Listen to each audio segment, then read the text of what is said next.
Hi, this is Roberta Manley, and this is my husband, Bill Bill Manley. Manley. We have a little company, Mystic Silver and Glass Design. We make glass jewelry and silver jewelry. We make all of our own glass beads.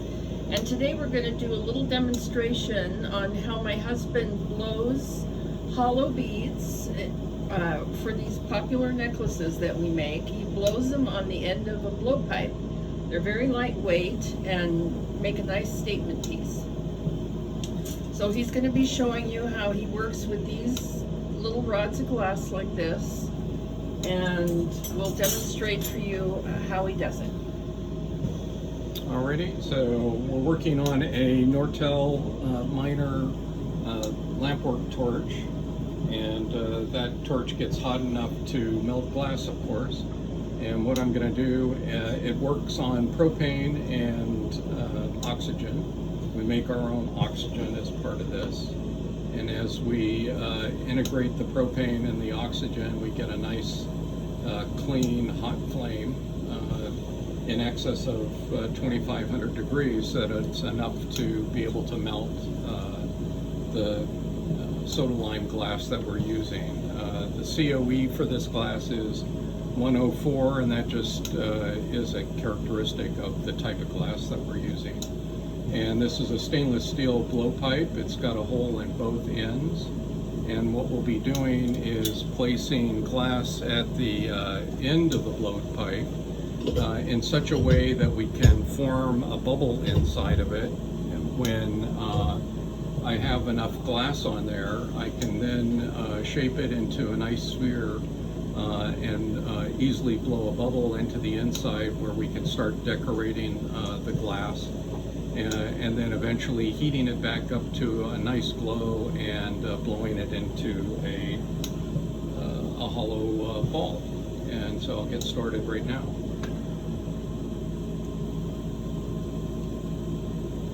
So again, we take the blowpipe, and we're going to start to get that nice and hot on the tip, and we'll start to also heat the end of our glass.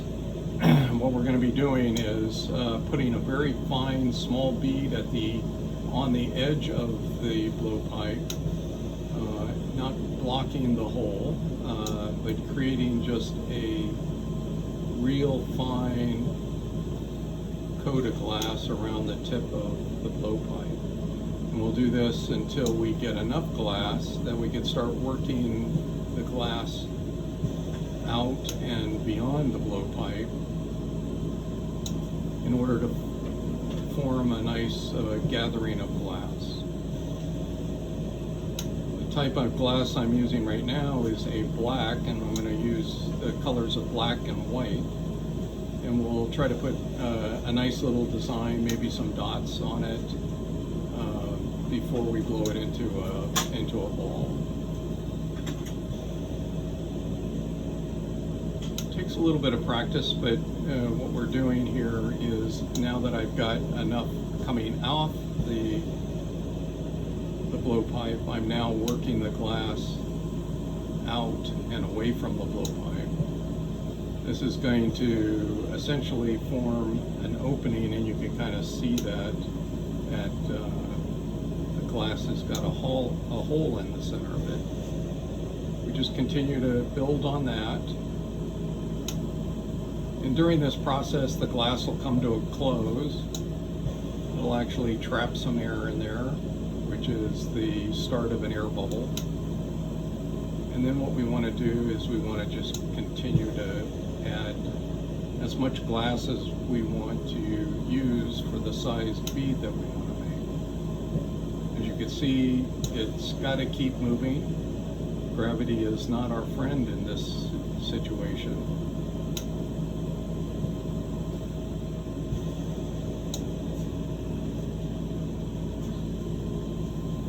The idea is to get enough glass on there in order to be able to form a nice sphere.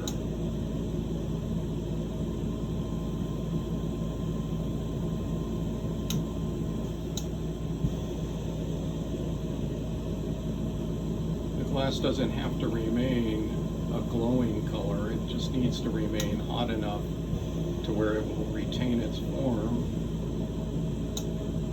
and you can put more glass on it. As you can tell, I started with almost a full glass rod, and I'll probably in this one end up using about half of it. We're just continuing to rotate the glass so that it evenly stays hot. One thing you don't want to do is you don't want the bead or the glass to get cool, because when you put it back in the flame you'll shock it and it'll crack and break off.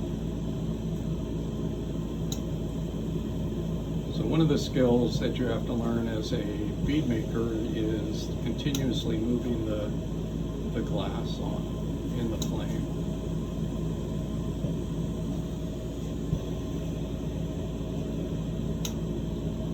We're getting a pretty good gathering here.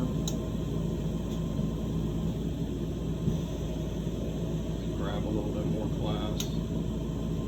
A regular glass blower would go into the furnace and pick up a gathering onto his blowpipe and bring it out and start to shape it, and go back in and grab some more glass and continue to build it up until he's got the amount of glass that he wants on that blowpipe for the piece that he's going to be making. So in lamp working, we're working on a much smaller scale, so we just lay it in with a rod. What I'm doing now is just heating the glass, trying to get a nice even heat, get some of the lumps that are there off. I can also use a marver. A marver is just a tool. You'll see this in some of the hot shops where they'll have a piece of wood that's been dipped in water. They use that to help shape the glass so that it's a nice sphere, kind of easing it. You can tell right now that just through heating it, it wants to form a ball. And so it's nice and round. And you can give that a little help by just putting it into the marver and turning it and shaping it that way. Now this is looking pretty good. I can now take my second color, which is going to be a white. And I think what I'll do is I'll put some sizable dots on this like I was building a regular bead. And as we blow it and increase the size of it, these will stretch. So what we want to do is place a dot, keeping the bead hot, gather some more glass, put another dot on. We'll do this till we get all the way around the glass.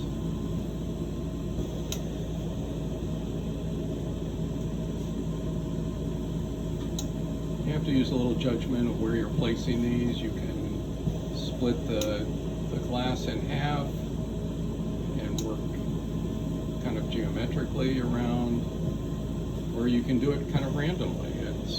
It's up to you.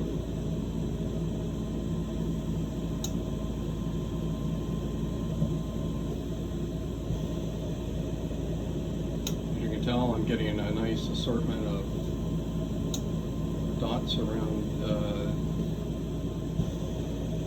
the bead. Just touching down and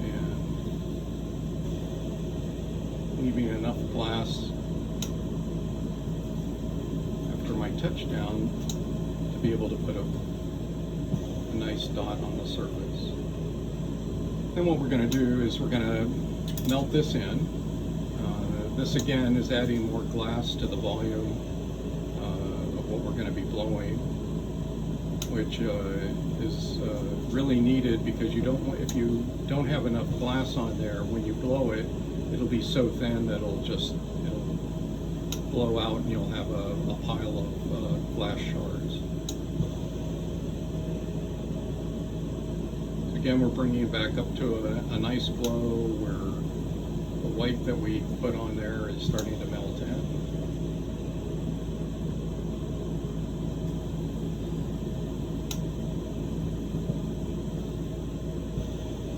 And again, you can help this along a little bit with the use of the marver. You want to kind of keep it in a nice uniform ball shape. Through just heating, you can do that, and it's, again, we'll want it take that ball size. Gravity is going to want to sag it down the hotter it gets, so you've got to do some heat control by either keeping the glass out further in the torch or closer in to heat it up more. You can also use the marber to kind of flatten that out. And you can see the nice pattern that we've got on the glass now. So I'm going to take what we call a stringer, which is just a thinner layer of the black glass that I was using for the underlayment of the bead. And what I'm going to do is, this is so thin, it just doesn't take much heating, but I'm going to take that and then put a dot inside the dot. Kind of decorate it up. It adds a little bit more character to the bead. It doesn't take a lot of heat. You want to keep that bead nice and warm so it doesn't crack when you put it back into the flame.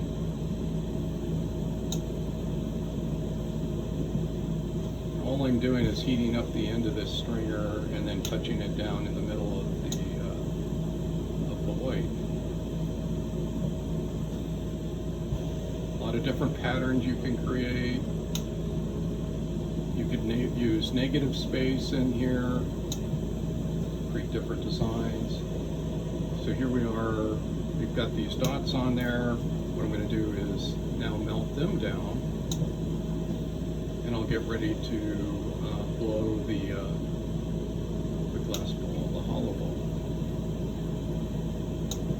We don't want to do this too fast and out of control, because it will tend to move. And that's kind of your indication that it's getting hot enough throughout the glass to be able to do something with. Sometimes sections take a little bit longer to heat up and melt in. You got to keep that twirling. That looks pretty good. The bead has stayed fairly round, which is good. Going to test it one more time with this, because when I blow it, I want it to blow evenly. There you've got a bead nicely decorated. So now I'm going to bring it back up to temperature to a nice glow, evenly heated, both at the back and at the front of the bead. So turning it in and out is really critical here. And you kind of get a sense that while you're doing this, you'll start to see the glass move on the blowpipe. It will start to move from gravity, and that's your indication that the glass is getting soft enough, and you're watching the glow throughout the glass in order to be able to make sure that it's evenly heated. You don't have a furnace, so you only have this torch in order to heat all of that glass, and it all needs to be very evenly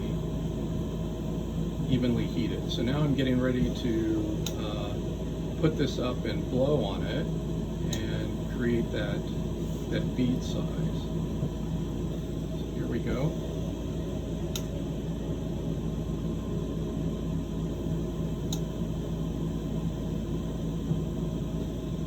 Sometimes it takes a second try at it. What I'm forming is I'm forming a nice bubble on the inside of the glass. And you want to do that very slowly, because very quickly the glass could be unevenly heated and it'll blow out a side. So you've got to do it just very patiently and very slowly. Slow is good at this.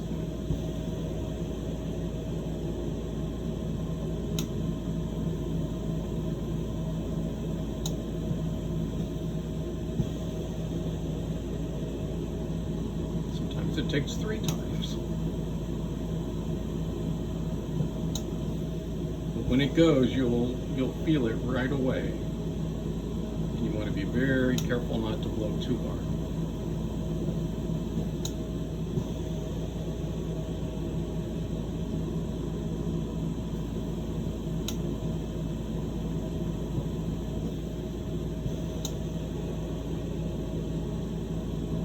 And as I'm blowing it, I'm continuously turning the bead, because it's going to want to sag as the air is coming in. Here we go.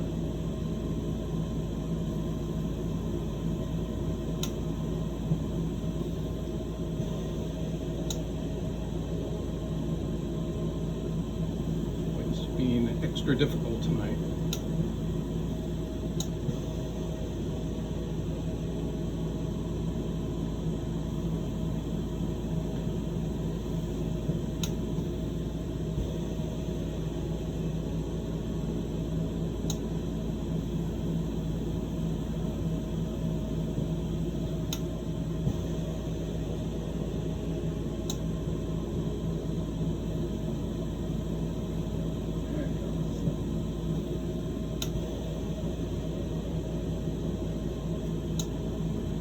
Go. We've got a hollow bead here. It's not complete yet.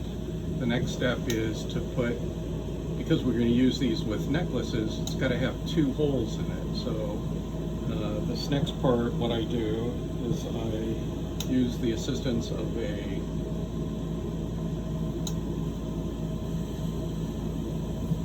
rubber hose that I can blow with and continue to twirl the glass. And the purpose of this is to heat only a portion of the tip of the ball and putting enough air inside of it in order to blow that side out. So you'll see that in just a moment.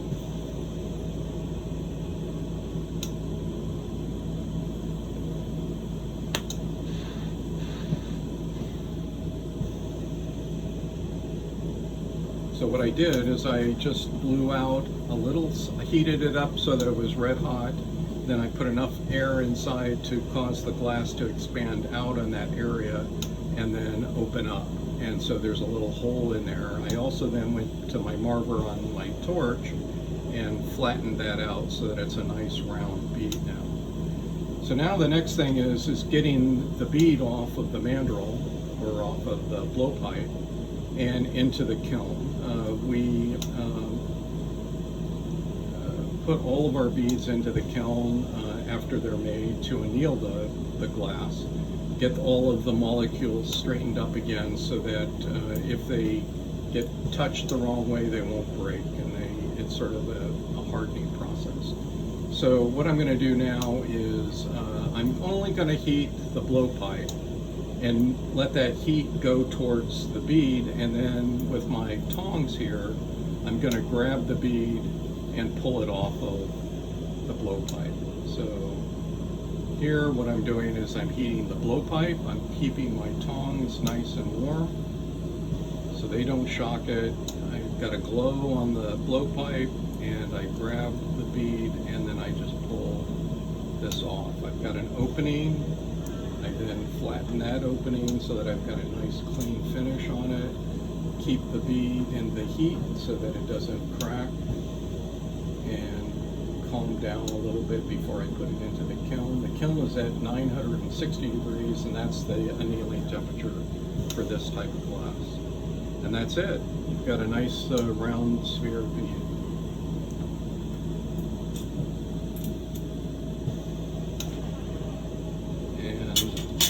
There we go. Thank you.